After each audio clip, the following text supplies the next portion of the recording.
Smith, and welcome to 12 About Town. Today we know a lot of you all have resolutions out there, some even taking part in dry January. So if you're looking for a way to enjoy cocktails without the alcohol, we got you covered. Our lifestyle and design expert Johnathan Miller is here to introduce us to a game-changing book. So Johnathan, tell us why this book is a must-have. I found this book this holiday season at Anthropologie when I was shopping for some gifts. I have a friend who loves their candles. I'm in there and I was like, you know what? I know I'm going to be doing dry January. I know there are so many people now that are sober curious, and I started flipping through it and the photos were amazing. And I started looking at the ingredients, and it's a lot of hand-pressed fresh juices. So everything's very organic as well. So I was really intrigued and I was like, let's focus on this. I was like, let's see what we can figure out. And let's do something for each meal. So can you show us some of the examples you have here? So the very first one I'm going to show you is, as you said, for breakfast. It is our marmalade mimosa, and it literally is, you use marmalade that is just in your fridge already. It is phenomenal. I'm going to hand you one of these to try. Yes, definitely. Thank you. And you're going to also, for this, they actually make a non-alcoholic champagne now, which we have over there. So cheers to this. Exactly. Yeah, I like that. That's real good. And it's got an amazing flavor, and it does actually taste like a normal mimosa. It does, and I know this might sound a little crazy. I like Sunny D a lot, and this kind of tastes like Sunny D. I agree, it does taste like Sunny D. That's good. Okay, I like that. So then let's say you're having a big brunch, you're having a lunch event that you're going to be serving more than just 2 people. This specific recipe in the book is made specifically for 2 people. So as that goes, you would need to multiply that up. This Paloma, which is a, if I'm remembering correctly, is a Mexican drink that has grapefruit. Now, grapefruit, can be a little tart, not as sweet, but it's actually sweetened with agave nectar. So I want you to grab one of those, try that. Yes, and then what cuts some of the sweetness down is it has a salt rim, a Himalayan salt rim, which you actually also grind the salt down too. So everything is literally 100% organic in these. So what do you think about that one? Not gonna lie, this kind of tastes like it has some alcohol in it.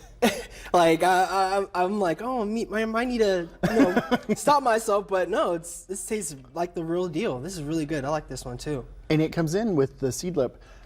If you want to hold one of those up. Yes, of course.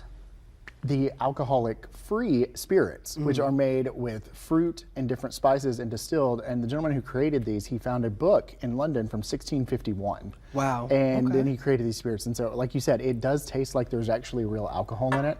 It was kind of surprising to me on that. And how does each recipe deliver a complex and satisfying flavor experience? So that's where, a lot of times a mixologist, a bartender, they are really putting together an artistic creation, and it does still do the same thing. In the book, it tells you that you could sub out these alcohol-free spirits with real alcohol. So you're still crafting an actual cocktail, whereas, a lot of times people, the old mocktails, they were pretty much juice and sugar. That was it. So it was almost like you're getting a milkshake as, in a bar. So that's where the person who came up with this book, he was like, he wanted it to really feel like you were having a real cocktail in the evening, so.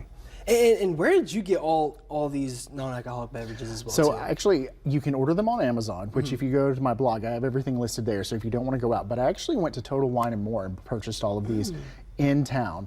They're a little bit more expensive when you're purchasing them in town, but if you have an event, that's coming up in the next couple of days, it's the perfect place to go locally to get those. And obviously, I want to try this raspberry one. Grab one of those. I love raspberry. Well, cheers this one too. This is one of my favorite. This is a vanilla raspberry martini.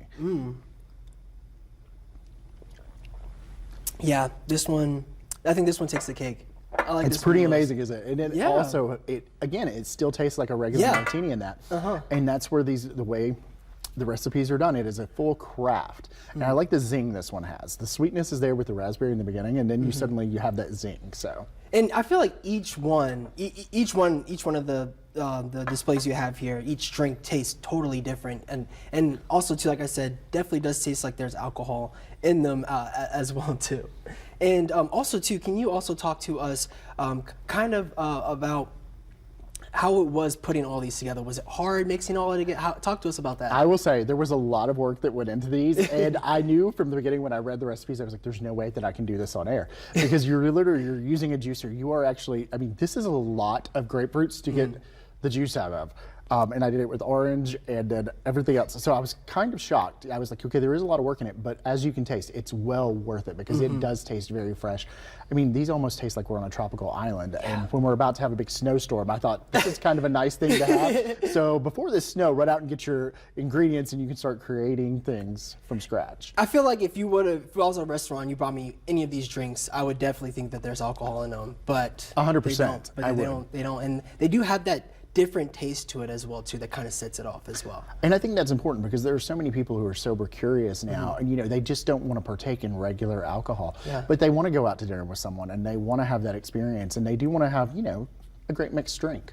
Yeah. All right. Well, thank you so much for joining us, Johnathan. Where can people find more information about this and your blog as well too? There is a blog up on JonathanHMiller.com. You can scan that QR code in the middle and it'll take you right there, and that's about it. All right. We'll have more Told About Town coming up after the break.